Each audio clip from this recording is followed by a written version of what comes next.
afar shay oo ka caawinayo inuu xanuunka kaa kala yaraado markay caadada kuugu dhacayso. sidaan wada ognahay markay caadada noo imaanayso waxaan dareennaa xanuun fara badan oo aad iyo aad u xanuun aanan madaxa xataa ka soo qaadi karin barkinka. dabcan sidaan wada ognahay gabdho qaar markay caadada ku dhacayso ma dareemaan xanuun ama caajis, gabdhaha kalena inaysan xanuun dartiisa aysan ugu soo kici karin barkinka. afartan shay isticmaal haddii aad daneynaysid inuu xanuunka kaa kala yaraado aragtid. lambar 1 ha dhibsanin markay caadada kuu soo socoto. hadhihin caadada xumeeda ii soo socoto, caadadana nacay, xanuunkeeda uma adkeysan kari, ilaahow iga reeb. saan hadhihin waabada ognahay xanuunkeeda looma adkeysan karo, laakiin haddii aad dhibsatid waxaa laga yaabaa gebigeedaba inaad waysid oo kugu dhacdo caado wareer oo ilaahay kaa naqsado. inay kugu dhacdana wax fiican maaha, waayo waxaad ku weynaysaa caruur. waa lambarka 1. 2 kaniinigan ha cabin, mar walibana iska ilaali.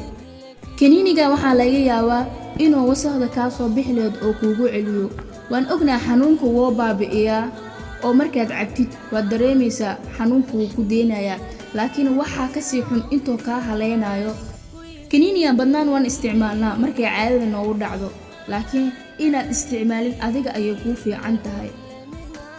kaniinigan waxaa laga yaabaa inuu wasakhda dib kuugu celiyo, adigana faa'iido kuguma jirto inay wasakhda kuugu noqoto. waxaa fiican inay wasakhda kaa soo baxdo. marka kaniinigan ha cabin oo iska ilaali. waxaa jira kaniiniyooyin loogu talagalay caadada. 3 iska ilaali shay qaboobka ah. wax qaboob dhan ha cabin intay caadada kuu joogto. intay caadada kuu joogto iska ilaali barafka, jalaatada, waxyaalaha qaboobka ah.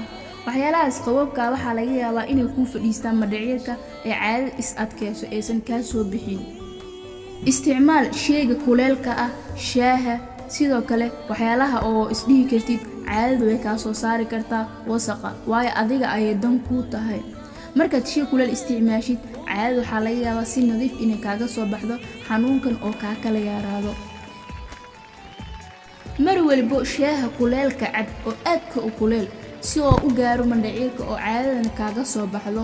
ha ka caajisin oo waa adiga dantaada. waa qodobka 3 oo ku tusinaya inay faa'iido. qodobka 4 waa kan u dambeeyo. intay caadada kuu joogto banaanka ha bixin, meel ha aadin. iska ilaali inaad banaanka aadid, waxaa laga yaabaa inay dabayl ku soo marto ama hawo ay ku marto. ku jira qolkaada. sidoo kale intay caadada kuu joogto qabayska badso oo mar waliba aad dareentid kuleel ama dhidid ku qabayso biyo kulul.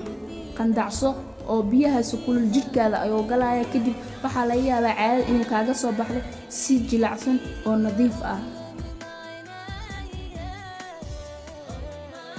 kadib isticmaal xabad soode oo cab haddii ay guriga kuu taalo, haddii aysan ku yaalinna soo iibso.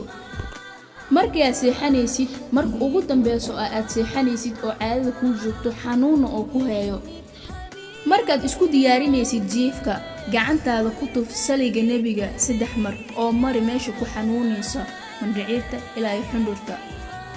saliga nebiga markaad ku akhrisid Allahumma salli ala sayyidina Muhammad, waxaad dareemaysaa fiicnaansho iyo deganaansho markaad jiifanaysid.